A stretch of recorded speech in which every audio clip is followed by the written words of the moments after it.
오늘 하나님께서 주신 말씀 드디어 우리 로마서 9장으로 넘어가는데, 로마서 9장 말씀은 하나님의 은혜 가운데서 우리에게 또 주시는 음성이 굉장히 큽니다. 로마서 9장 1절에서 5절인데 우리 그 자리 다 일어나서 하나님 말씀 받도록 하겠습니다. 천천히 1절부터 5절까지 함께 읽겠습니다. 2절은 내용 없음이라고 나오는데 그때 잠깐 여러분이 묵상하셔도 될 것 같습니다. 로마서 9장 1절부터 5절까지 같이 읽습니다. 시작. 내가 그리스도 안에서 참말을 하고 거짓말을 아니하노라. 나에게 큰 근심이 있는 것과 마음에 거치지 않는 고통이 있는 것을 내 양심이 성령 안에서 나와 더불어 정언하노니. 3절입니다. 나의 형제 곧 골육의 친척을 위하여 내 자신이 저주를 받아 그리스도에게서 끊어질지라도 원하는 바로라. 그들은 이스라엘 사람이라. 그들에게는 양자됨과 영광과 언약들과 율법을 세우신 것과 예배와 약속들이 있고, 조상들도 그들의 것이요 육신으로 하면 그리스도가 그들에게서 나셨으니 그는 만물 위에 계셔서 세세의 찬양을 받으실 하나님이시니라. 아멘. 아멘. 살아계신 하나님의 말씀입니다.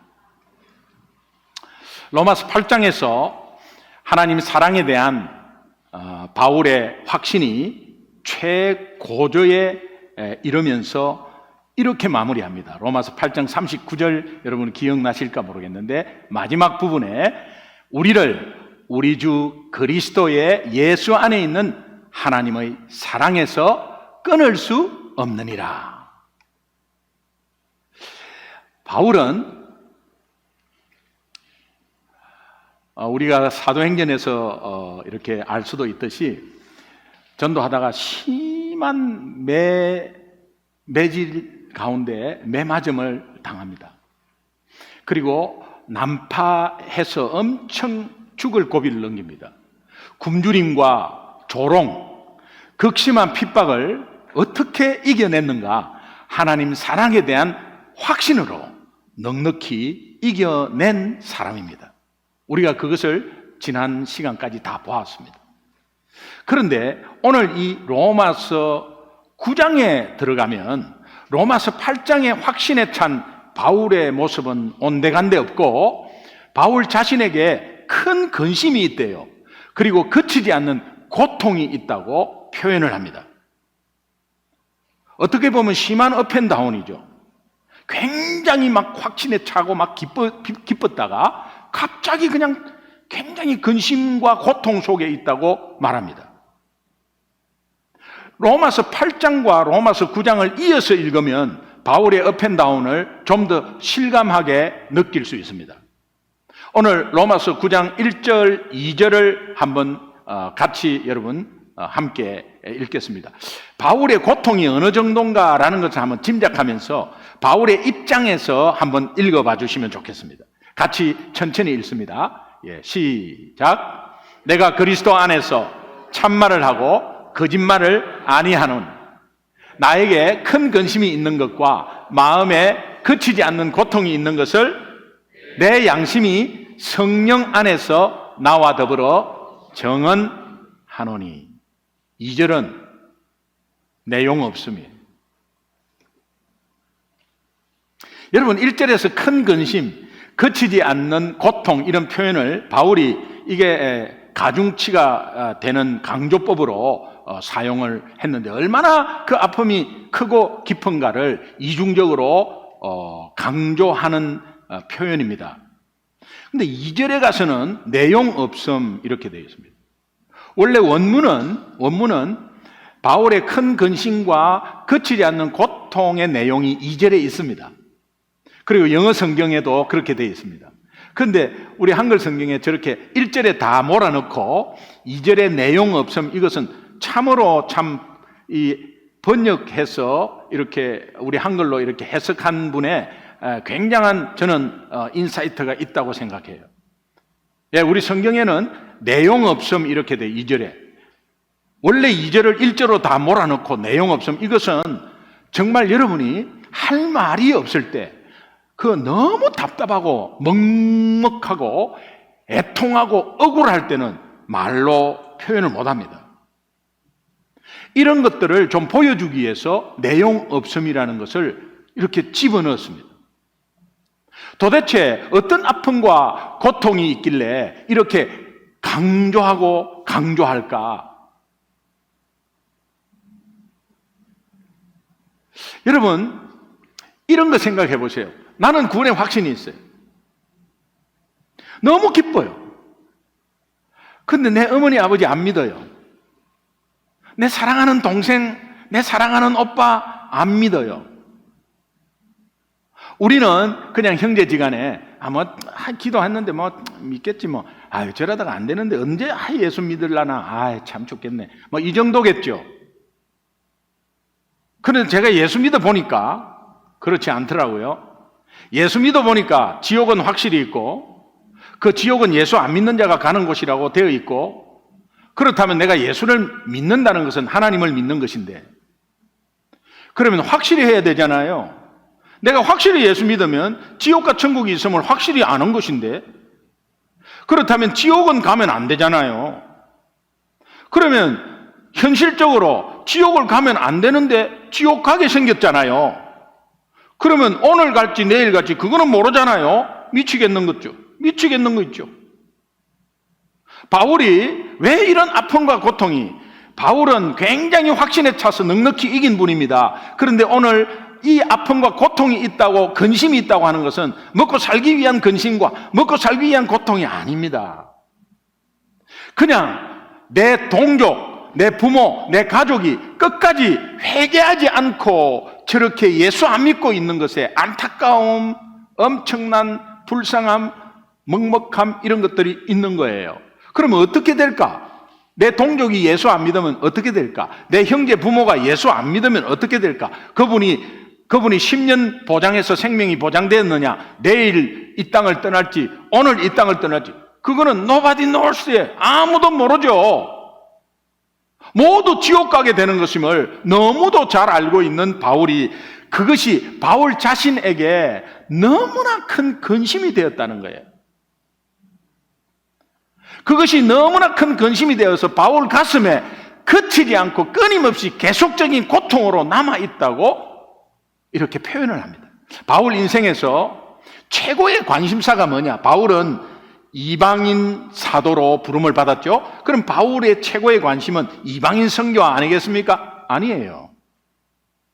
바울은 이방인 선교를 하면서도 최고의 관심사, 자기 인생의 최고의 관심사는 동족의 영혼 구원이었어요. 자, 예를 들자면 선교사로 이제 파송 나갔는데 선교 열심히, 그 나라에서 선교 열심히 합니다. 영혼 구원합니다. 예, 그 역할을 합니다. 그런데 그 선교사님 부모님이 한국에서 예수 안 믿고 있다면 그 선교사님의 최고의 관심이 어디에 있겠어요? 부모님에게 있겠죠. 바울의 인생의 최고의 관심사는 우리는 이방 민족의 구원인 것으로 생각을 했는데, 바울 최고의 관심사는 동족의 영혼 구원이었어요. 바울은 지옥으로 달려가는 자기 동족의 영혼을 바라보면서 그치지 않는 고통이 있다고 표현합니다. 이 그치지 않는 고통은 복합적인 고통이에요. 바울이 가진 복합적인 고통은 예수 믿지 않는 자기 동족만 생각하면 너무 불쌍하고 안타까워요. 이것은 우리가 충분히 좀 이해를 합니다. 안 믿는 자 보면 답답하죠. 안 믿는 자 보면 불쌍하죠. 우리가 불쌍한 것보다 하나님 아버지의 마음을 표현하는 거죠. 우리가 사람이 사람을 불쌍하게 여긴다, 그건 어불성설이에요. 교만이에요. 여러분, 우리가 저 사람을 불쌍히 여긴다는 의미는 내가 잘나서 교만해서가 아니고 하나님 아버지의 마음을 품는 겁니다. 그러니까는 불쌍하게 보이는 거예요. 그 불쌍하게 믿지 않는 사람은 불쌍하게 보이고 안타까운 마음, 그런 고통이 있죠. 그런데 그것은 이해가 돼요. 근데 한편으로 바울이 원통함과 억울함과 먹먹함의 고통이 있었어요. 답답함과 원통함과 먹먹함의 고통은 또 무슨 고통일까? 앞에 있는 고통은 이해가 가는데 우리 흔히 갖는 고통이에요. 저도 그 고통이 있습니다. 저 사람 예수 믿어야 되는데 하는 그 안타까운 고통이 있잖아요.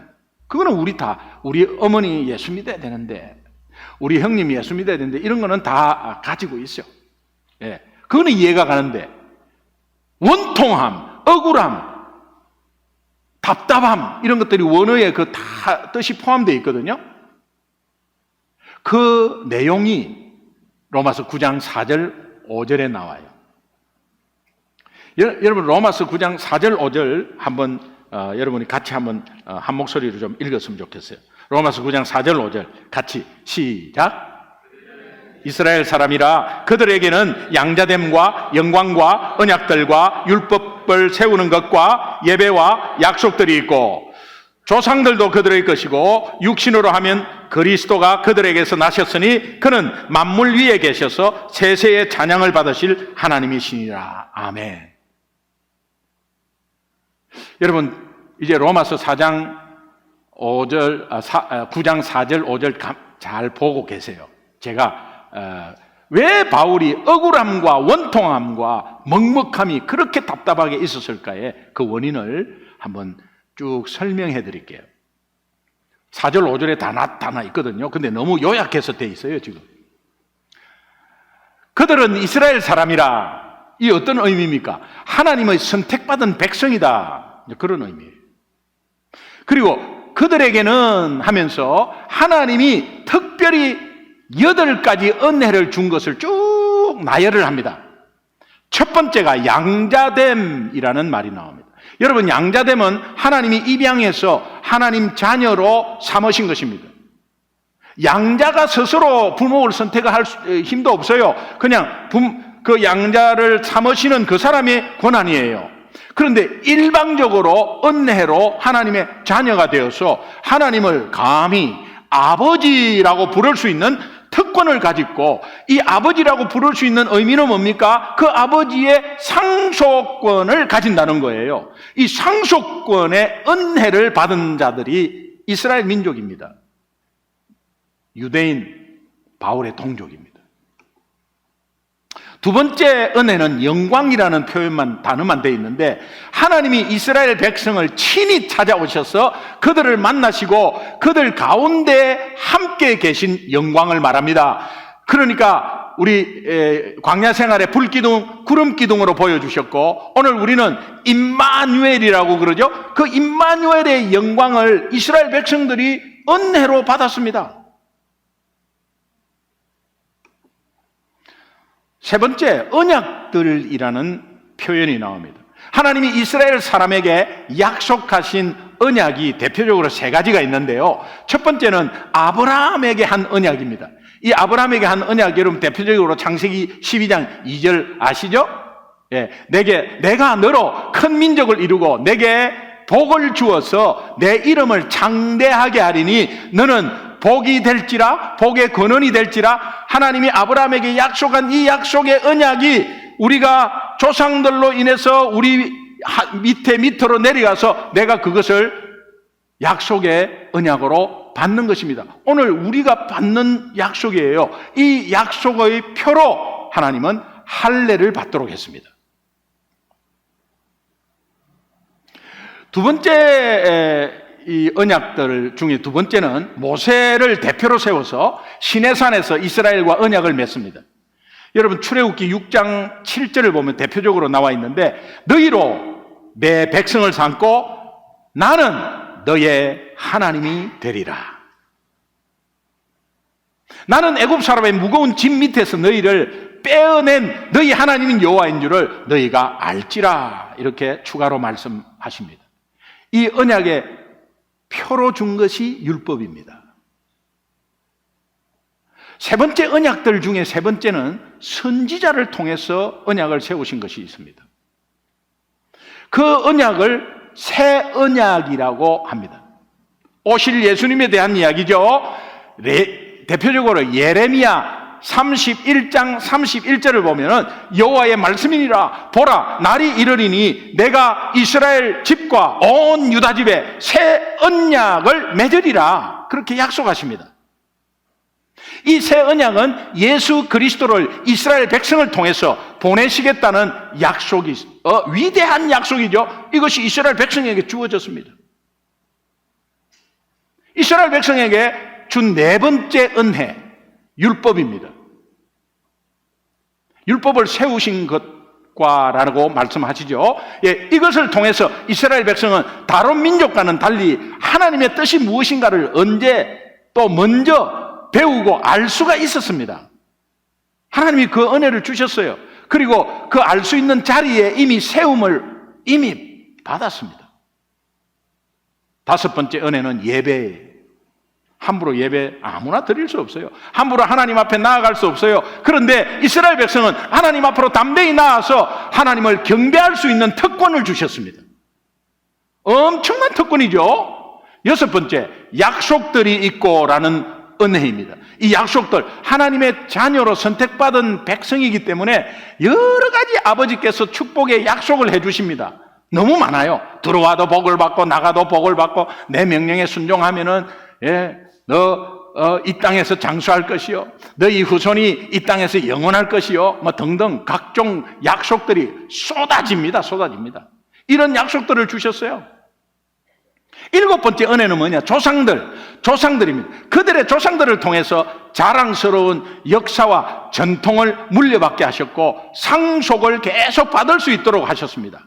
그래서 조상들도 그들의 것이요 하고 나서 이제 여덟 번째, 육신으로 하면 그리스도가 그들에게서 나셨으니, 여덟 번째 은혜예요. 이스라엘 백성의 혈통을 통해서 인류의 영원한 구원자이신 예수 그리스도를 보내주겠다고 약속을 하셨어요. 그 은혜 이미 보내주셨죠. 예수 그리스도는 만물 위에 계셔서 세세의 찬양을 받으실 하나님이시다. 아멘.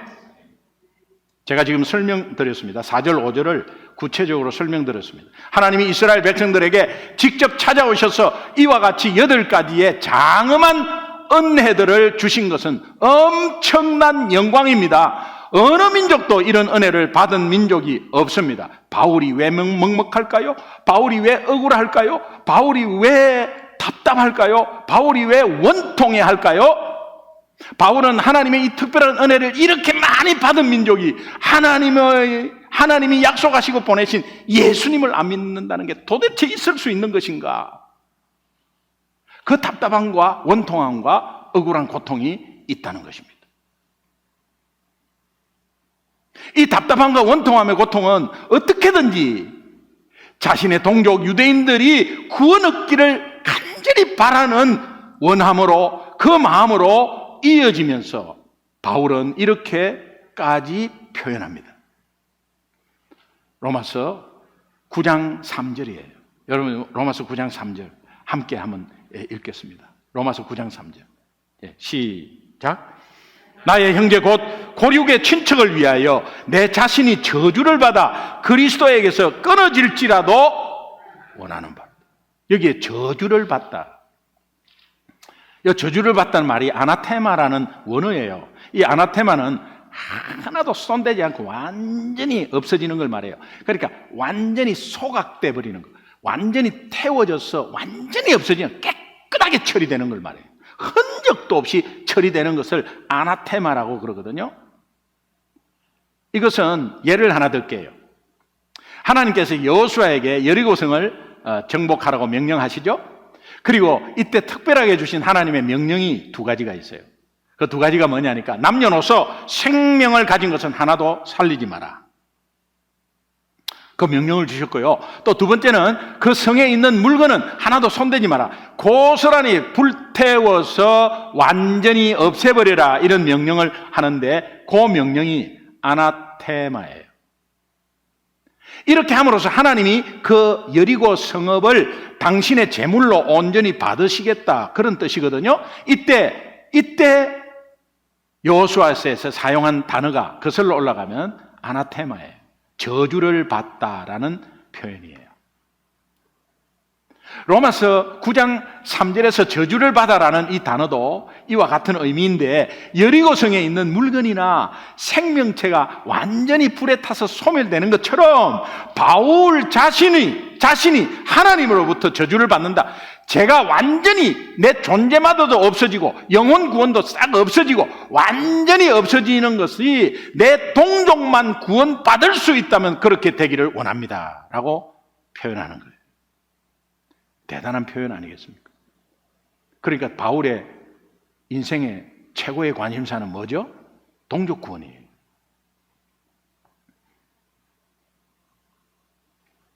그래서 답답함과 원통함이, 억울하고 애통함이 있는 것은 이미 다 하나님의 8가지 은혜를 받았는데도 모르고 있는 이런 것들이 얼마나 답답합니까? 애초부터 그런 은혜가 없다면 모르겠어요. 로마서 10장 1절에 보면 바울의 말씀이 더 와닿는 말씀이에요. 로마서 1장 10절에 보면, 형제들아, 내 마음에 원하는 바가 하나 있는데 하나님께 구하는 바는 이스라엘 백성을 위함이니, 이스라엘을 위함이니 곧 그들이 구원을 받게 되는 것, 그들로 구원을 받게 함이라. 오매불망 우리 동족 구원이에요. 여러분이 로마서 9장 3절하고 로마서 10장 1절을 함께 연결해서 읽어보면 이 말씀이 우리와 또 어떤 관계가 있는지 조금 느낄 수가 있어요. 로마서 9장 3절과 로마서 10장 1절을 달아서 여러분 한번 읽어보겠습니다. 같이 읽습니다. 로마서 9장 3절 먼저 읽습니다. 네, 시작. 나의 형제 곧 고력의 친척을 위하여 내 자신이 저주를 받아 그리스도에게서 끊어질지라도 원하는 바로라. 형제들아, 내 마음에 원하는 바와 하나님께 구하는 바는 이스라엘을 위함이니 곧 그들로 구원을 받게 함이라. 저와 여러분은 유대인도 아니에요. 저와 여러분은 바울도 아니에요. 우리 한국, 우리 민족은 유대인 민족처럼 하나님으로부터 받은 특별한 기독권도 없습니다. 그러나 로마서 9장에 나오는 이 바울의 심정을 통해서 우리가 진지하게 교훈을 받아야 할 것이 딱 하나가 있습니다.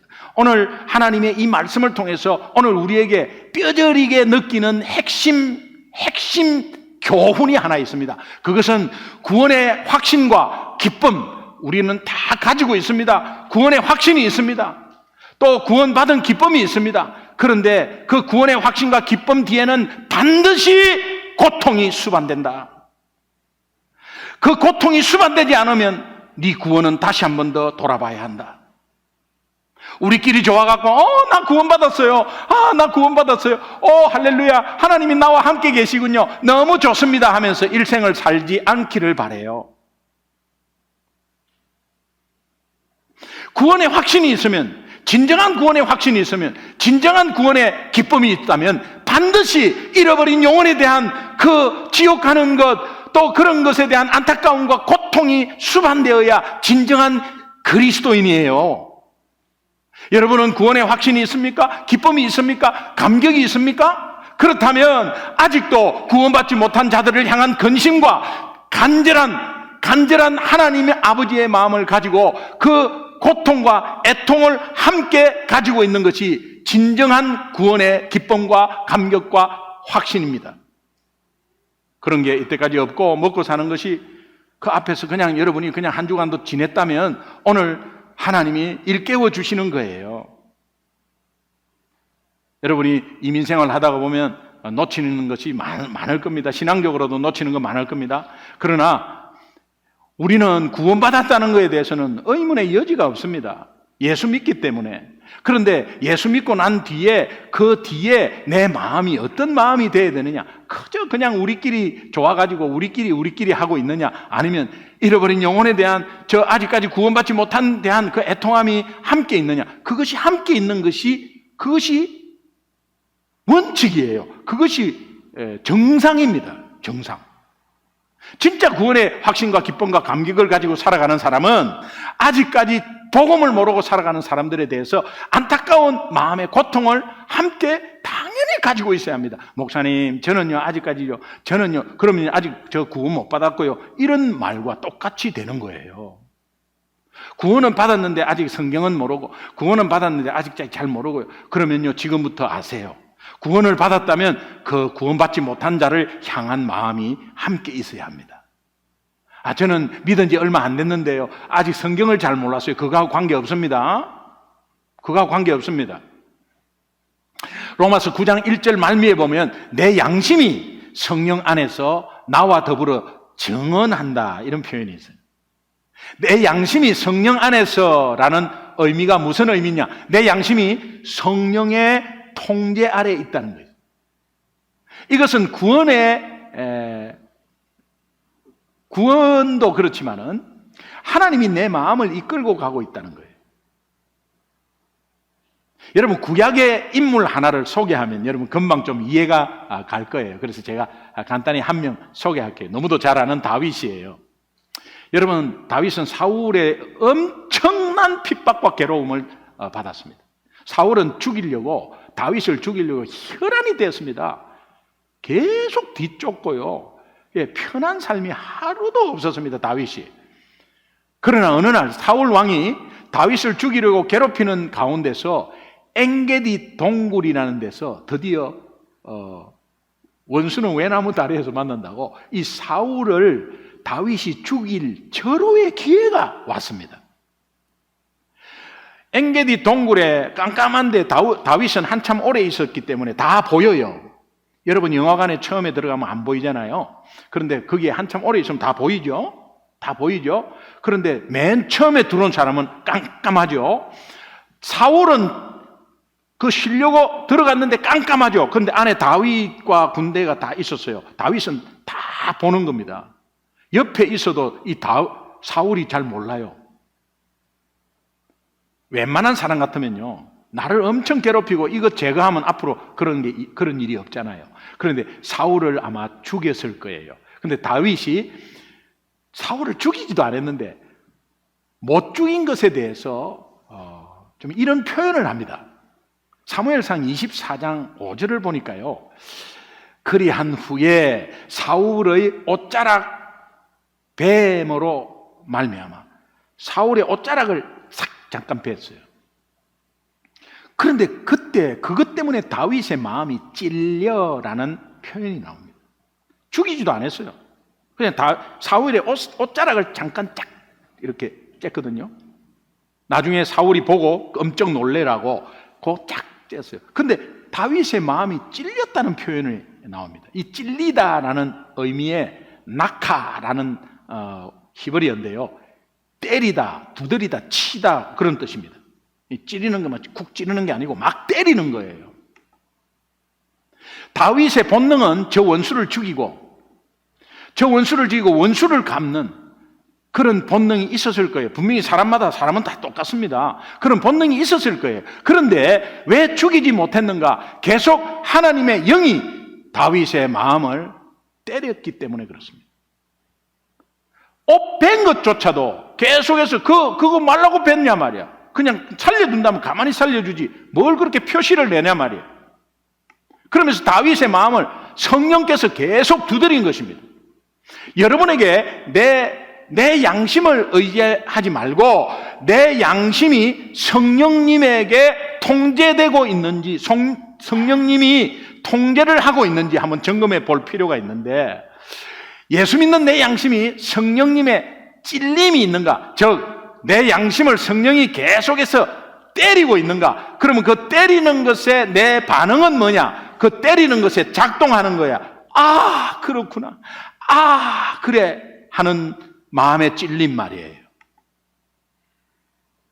작동된다면 그것이 오늘 구원의 기쁨과 감격과 감사가 있는 사람에게 오늘 이 말씀이 오늘 성령께서 여러분들을 막 가슴을 두드린다면 잃어버린 영혼에 대한 간절한 마음을 가져야지 하는 마음이 있었을 거예요.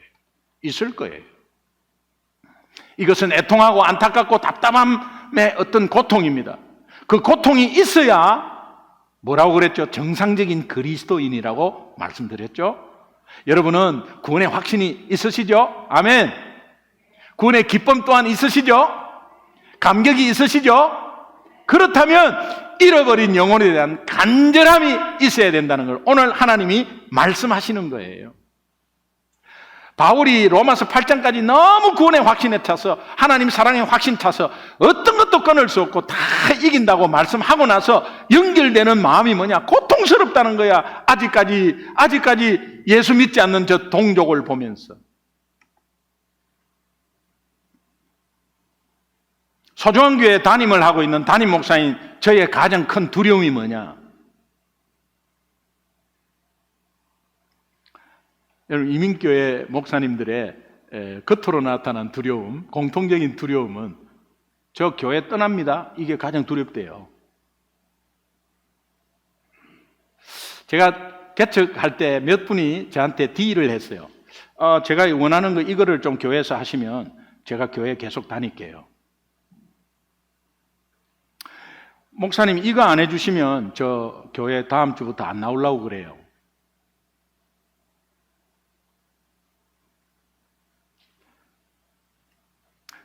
저는 하나도 두려워하지 않았습니다.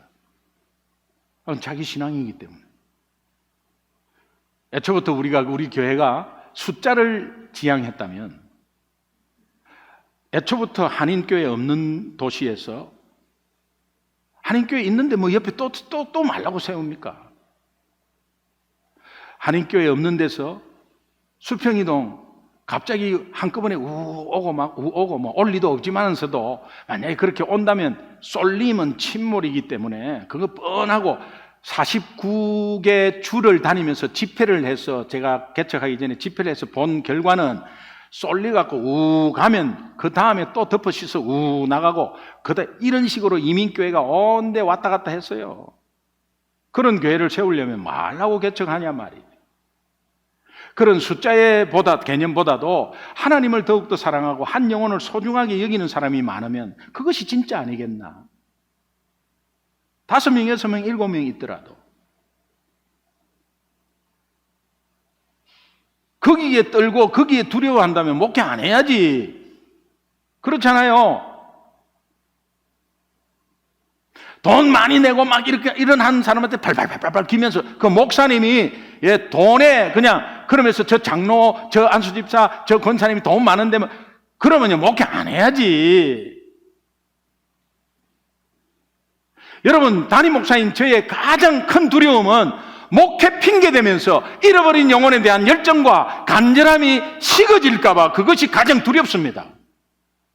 그렇게 된 경향이 있기 때문에.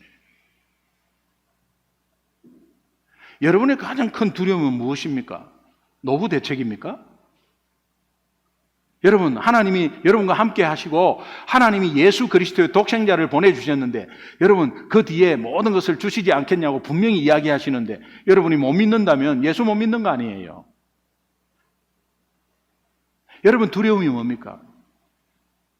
정말 구원의 감격과 기쁨이 있는 여러분이라면 이 시간 성령님이 내 양심을 막 두드리고 때림으로 인해서 신앙 양심이 작동되어서 잃어버린 영혼에 대한 간절한 마음이 넘치는 은혜가 있기를 주님의 이름으로 축원합니다. 여러분 모두가 잃어버린 영혼에 대한 열정이 간절한 마음이 회복되어서 하나님이 기뻐하시고 또 기뻐하시는 거로 인해서 하나님이 복 주시고 그 복으로 인해서 주변에 있는 사람들이 다 부러워서 마음문이 열리고 그런 가운데서 그 영혼을 바라보며 복음 전할 때에 하나님께서 우리 교회를 드러높이 세워 주실 줄로 믿습니다. 오늘 핵심적인 한마디, 구원의 감격이 있다면, 구원의 확신이 있다면 잃어버린 영혼에 대한 고통도 함께 가지고 있어야 한다. 우리 합심해서 한번 기도합시다. 하나님, 그거 잊어버리고 있었습니다. 하나님, 지금 이 시간에 주시는 귀한 말씀이 우리는 바울도 아니고 유대인도 아닙니다.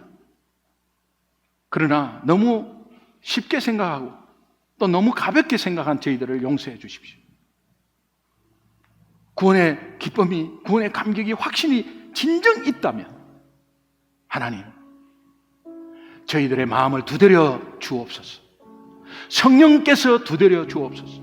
그리하여 잃어버린 영혼을 바라보는 눈이 열리게 하시고 아직까지도 구원받지 못한 가족에 대한 간절함을 품게 하셔서 가만히 있지 않고 계속해서 그 애통함을 하나님께 아뢰는 저희들 되게 하여 주옵소서. 우리 합심해서 주여 한번 부르고 우리 합심해서 한번 기도하겠습니다. 주여 부르겠습니다. 주여. 아버지 하나님 믿습니다. 은혜 가운데 세워주시고